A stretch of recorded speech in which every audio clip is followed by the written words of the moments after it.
తెలంగాణ రాష్ట్ర ఏర్పాటు సందర్భంగా పార్లమెంటు సభ్యుడిగా తెలంగాణ ఉద్యమంలో పాల్గొన్న వ్యక్తిగా ఈరోజు మీరు కాంగ్రెస్ పార్టీ తెలంగాణకు విలన్ అన్న మాటలు ఉపసంహరించుకోవాలని డిమాండ్ చేస్తూ ఉన్నాం.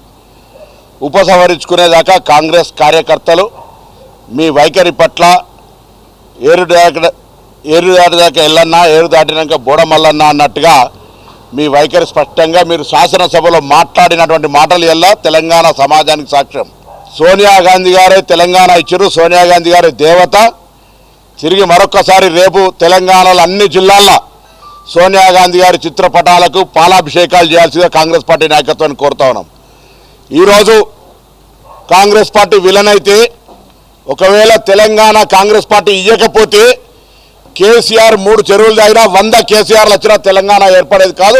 సోనియా గాంధీ గారు లేకపోయి ఉంటే ఆ మాట ప్రత్యక్షంగా ఆయన తెలుసు. పార్లమెంట్లో ఉద్యమ సందర్భంగా సోనియా గాంధీ గారి యొక్క తాపత్రయం మాట నిలబెట్టుకోవాలి, తెలంగాణ ఇవ్వాలనే ఆలోచన మీకు తెలిసి ఇవాళ కాంగ్రెస్ పార్టీని విమర్శిస్తూ ఉన్నారా?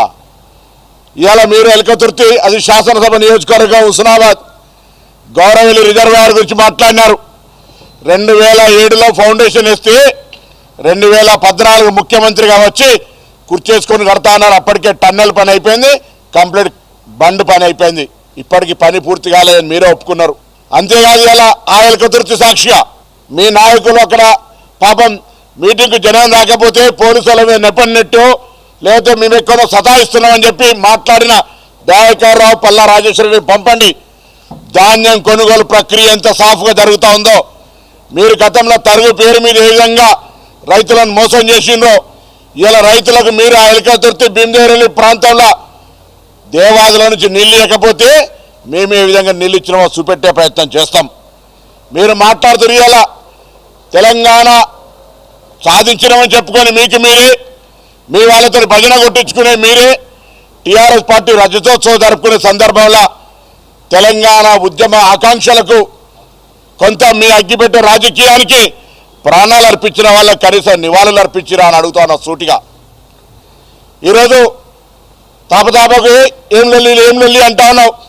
కింద కేటీఆర్ ముఖ్యమంత్రి అంటుండ్రా, కవిత ముఖ్యమంత్రి అంటుండ్రా, హరీష్ రావు ముఖ్యమంత్రి అంటుండ్రా, నిన్ను దీపం అంటున్నా తెలియదు కానీ మాకు అది చూపెట్టలే కానీ ఊరుకో అంటా ఉన్నావు.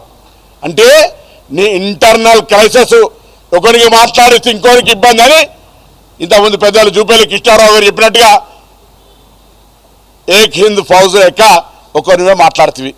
ప్రజాస్వామ్యం లేదా? అరే ఎట్లయినా టీఆర్ఎస్ వర్కింగ్ ప్రెసిడెంట్ కొడుకే, ప్రెసిడెంట్ మీరే, సిఎల్పి లీడర్ మీరే. అరే బీసీలు ఇంత పెద్ద ఎత్తున ఉంటే, ఎస్సీలు ఇంత పెద్ద ఎత్తున ఉంటే ఎందుకు పార్టీ అధ్యక్ష పదవులకు అర్హత లేదా? శాసనసభ పక్ష నాయకత్వం చేయలేరా? మొత్తం దేశవ్యాప్తంగా రాహుల్ గాంధీ గారు ఒకవైపు జితనా ఆబాదీ ఉత్తన ఇచ్చేదారంటే నీ పార్టీలు ఇప్పటికీ కనీస జ్ఞానం కలిగి సామాజిక న్యాయం ఇవ్వవు. అడిగిన శాసనసభ్యుని మెడలు పట్టి బయటికి తోలుతావు. ఇవాళ ఇటువంటి రాజకీయ పరిస్థితులల్లో మరొక్కసారి మాట్లాడిన ప్రతి మాట అక్కసుతోటి అధికారం కోల్పోయినామని మేమే అడ్డుకుంటున్నాం. అక్కడ ప్రజలు రాకుండా చాలాసేపు మీటింగ్ కాడికి వచ్చి కూర్చున్నాం, కింద జనం లేరు. మీరు టీవీలలో వీడియోస్ రేపు కట్ చేస్తాం. గ్రీన్ మ్యాట్లు వేసారు, చాలా విజువల్ చూస్తే సగం మ్యాట్లు ఖాళీన్నాయి. ఇక ఆయన దయాకర్రావు, రాజేశ్వరుడి పోలీసులు ఆపుతారు, డైరీ రాస్తావు, ఒకడు బ్లాక్ డైరీ, ఒక డైరీ రెడ్ డైరీ. ఏమవుతుందా ప్రజాస్వామ్యంలో? ఇవాళ జరిగినటువంటి మీటింగ్ అటర్ ఫ్లాప్. దాన్ని కవర్ చేసుకోవడానికి ఏదో మాట్లాడుతూ ఉన్నాం. ఇంత పెద్దలు చెప్పినట్టుగా మేము ఒక్క పథకాన్ని గతంలో ఎక్కడ ఒకటి కూడా తొలగించలే, కొత్తగా అనేకం ఇచ్చినాం. దీనికి సంబంధించి మళ్ళీ ఎక్కడైనా సందర్భాల్లో మాట్లాడతాం.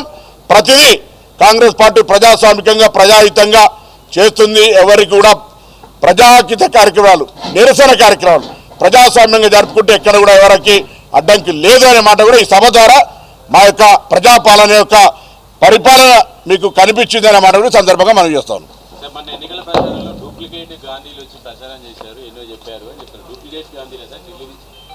మళ్ళీ మాట్లాడదాం ఇవాళ సబ్జెక్టు. ఇప్పుడు